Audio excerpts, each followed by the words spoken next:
Tragedi kapal feri Sewol pada 16 April tahun 2014 meninggalkan kesan mendalam tentang hari itu. Pagi yang cerah berubah menjadi kegelapan bagi ratusan siswa SMA Danwon yang berlayar menuju Pulau Jeju.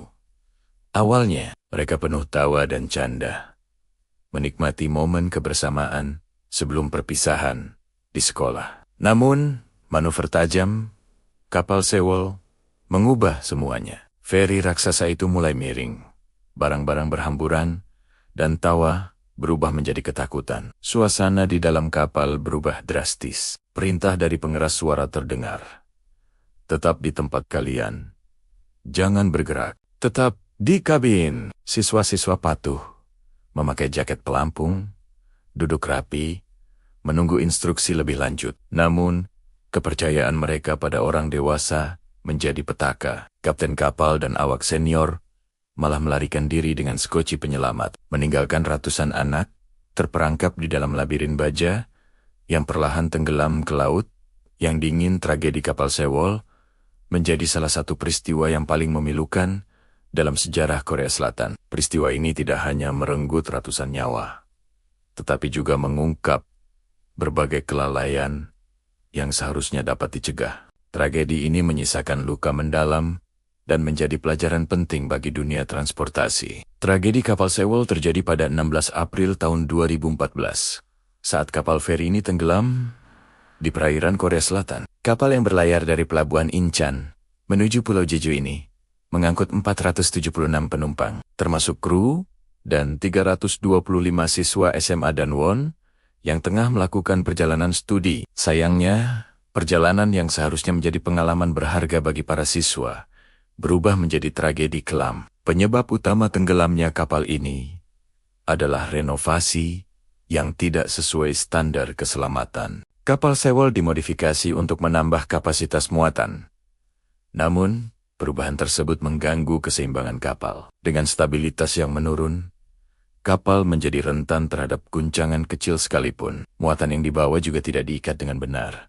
Sehingga saat kapal mulai miring, barang-barang tersebut bergeser dan memperparah kemiringan. Selain itu, hasil investigasi menunjukkan bahwa pintu kedap air dan lubang got di dek E dibiarkan terbuka. Protokol keselamatan mengharuskan pintu-pintu tersebut ditutup untuk mencegah air masuk ke bagian dalam kapal. Simulasi yang dilakukan oleh panel investigasi memperlihatkan bahwa kapal bisa tetap mengapung lebih lama jika pintu dan lubang tersebut ditutup sesuai prosedur. Waktu tambahan ini seharusnya cukup untuk menyelamatkan lebih banyak nyawa. Sayangnya, kelalaian teknis ini diperburuk oleh keputusan keliru dari awak kapal. Kapten kapal, Lee Chun-sok, meninggalkan kapal lebih dulu tanpa memimpin evakuasi. Penumpang, terutama para siswa SMA, tidak diberi arahan yang jelas dan dibiarkan terjebak di dalam kapal yang semakin tenggelam. Tindakan ini memicu kemarahan publik, hingga akhirnya kapten kapal dijatuhi hukuman penjara seumur hidup, sementara kru lainnya mendapatkan hukuman penjara lebih ringan. Tragedi yang menimpa kapal feri Sewol juga menjadi cermin dari lemahnya pengawasan dalam industri transportasi. Beban muatan yang tidak sesuai kapasitas, sistem keselamatan yang diabaikan, dan kurangnya pelatihan darurat bagi awak kapal adalah beberapa penyebab utama yang seharusnya bisa diantisipasi. Dalam kondisi darurat, respons yang cepat dan tepat sangat penting. Tetapi pada kasus ini, hal tersebut justru menjadi kelemahan fatal. Kapal Sewol tenggelam dalam waktu 101 menit setelah mulai miring. Selama waktu itu, banyak penumpang tidak menyadari bahaya yang sedang mengancam, karena pengumuman awal meminta mereka untuk tetap berada di tempat. Padahal, tindakan evakuasi seharusnya dimulai sejak awal kemiringan terdeteksi. Situasi ini menunjukkan bahwa komunikasi darurat yang efektif adalah hal penting yang juga diabaikan. Tragedi ini meninggalkan luka mendalam bagi masyarakat Korea Selatan, terutama keluarga korban. Dari 476 penumpang, 304 orang meninggal dunia, sebagian besar adalah siswa SMA Danwon. Pemerintah Korea Selatan kemudian mengambil langkah-langkah pencegahan, termasuk memperketat regulasi keselamatan maritim dan mewajibkan pelatihan keselamatan seperti berenang bagi siswa sekolah. Tragedi kapal Sewol menjadi pengingat bahwa kelalaian dalam keselamatan transportasi tidak hanya merugikan secara materi, tetapi juga merenggut nyawa. Peristiwa ini mengajarkan pentingnya mematuhi standar keselamatan dan memberikan pelatihan yang memadai kepada seluruh pihak yang terlibat. Mengenang tragedi tenggelamnya kapal Sewol Korea Selatan di 16 April 7 tahun lalu. Kasus ini juga terjadi pada peristiwa 16 April tahun 2014 lalu, di mana kapal Sewol yang mengangkut mayoritas murid Danwon High School, Ansan, Korea Selatan mengalami kecelakaan, sehingga menyebabkan kapal karam melakukan liburan.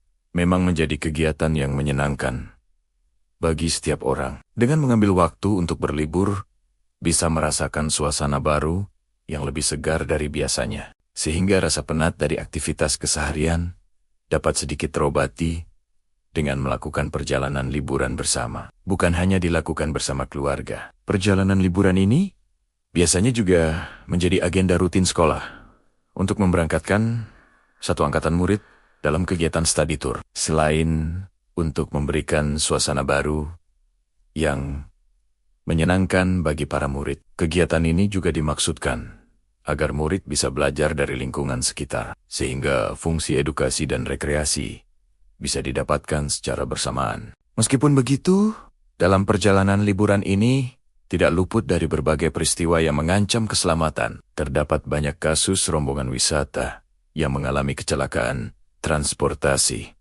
saat melakukan kegiatan liburan. Kasus ini juga terjadi pada peristiwa 16 April tahun 2014 lalu, di mana kapal Sewol yang mengangkut mayoritas murid Danwon High School, Ansan, Korea Selatan, mengalami kecelakaan sehingga menyebabkan kapal karam. Ini menjadi salah satu tragedi mengerikan yang diingat oleh masyarakat Korea, bukan tanpa alasan. Peristiwa yang dinilai atas kelalaian kapten kapal ini telah merenggut nyawa 304 penumpang dan awak peristiwa 16 April 2014. Tenggelamnya kapal Sewol bermula ketika kapal feri ini berlayar dari Incheon menuju Pulau Jeju, Korea Selatan. Pada saat itu kapal Sewol mengangkut 476 orang, yang mayoritas adalah murid Danwon High School, kota Ansan, yang melakukan perjalanan Dharma Wisata. Pada jam 8:40 pagi, para penumpang tengah menikmati sarapan yang disajikan di kafetaria. Pada saat yang bersamaan,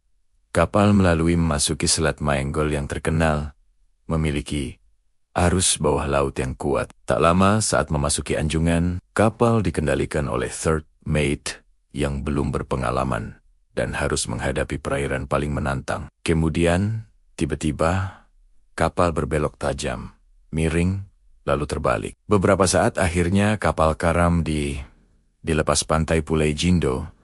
Saat kejadian tersebut, tak ada panggilan darurat yang dilakukan oleh awak kapal. Namun terdapat satu murid yang melakukan panggilan pada stasiun pemadam kebakaran setempat untuk meminta pertolongan. Butuh beberapa saat untuk mengidentifikasi bahwa kapal tersebut adalah kapal Sewol.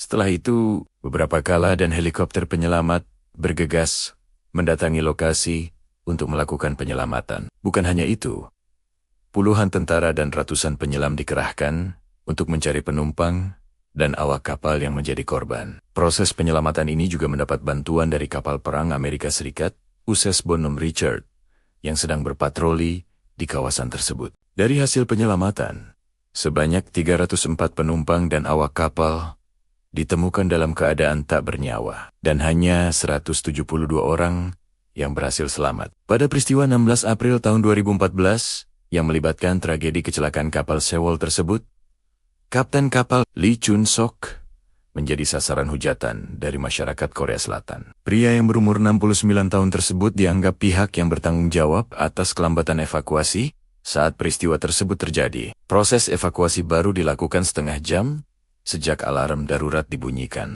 Saat itu, kapten kapal terbukti tertangkap kamera mengenakan jaket pelampung saat diselamatkan dari dek atas Sewol.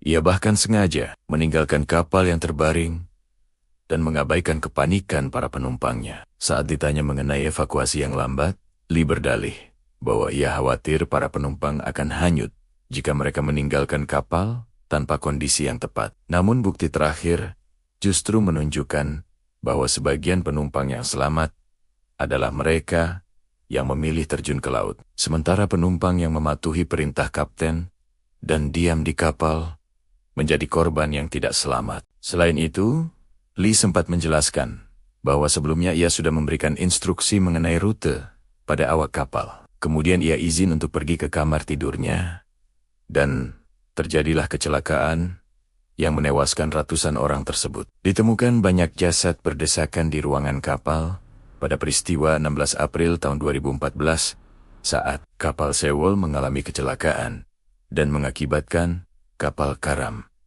Terdapat hal menarik yang ditemukan dalam proses penyelamatan. Kapal yang tenggelam dengan posisi miring menyebabkan kabin-kabin kapal terbalik, sehingga para penyelam harus menyusuri lorong-lorong sempit untuk mencari korban. Dalam pencarian tersebut, penyelam menemukan sekitar 48 jasad yang berdesakan di salah satu ruangan sempit dengan memakai jaket penyelam. Kapten Angkatan Laut Kim Jin Hwang saat itu menjelaskan bahwa temuan tersebut diduga banyak penumpang yang terjebak saat kapal miring dan mulai tenggelam. Meskipun telah ditemukan lokasi korban, namun para penyelam mengalami kesulitan dalam mengevakuasi jasad yang ditemukan pada kondisi kapal yang terbalik, dan segala sesuatu mengambang menjadi kendala berat bagi para penyelam untuk melakukan penyelamatan. Penyelidikan tragedi pelayaran terbesar di Korea Selatan. Peristiwa 16 April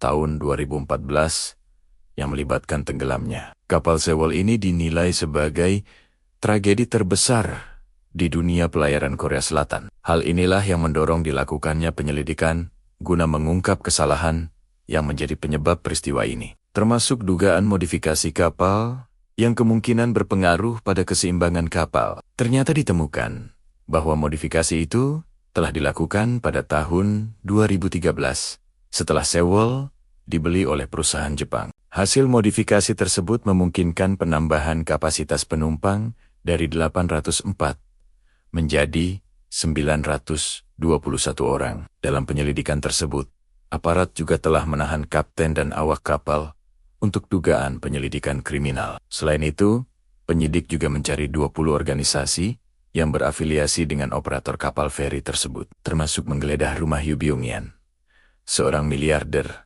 di mana keluarganya mengoperasikan kapal Sewol tersebut. Tragedi Sewol menjadi pengingat pahit tentang pentingnya keselamatan dan tanggung jawab. Kapten kapal dan 14 krunya kini sudah ditahan oleh polisi Korsel. Hingga 2 Mei tahun 2014, jumlah korban tewas mencapai 225, dengan 77 orang masih dinyatakan hilang.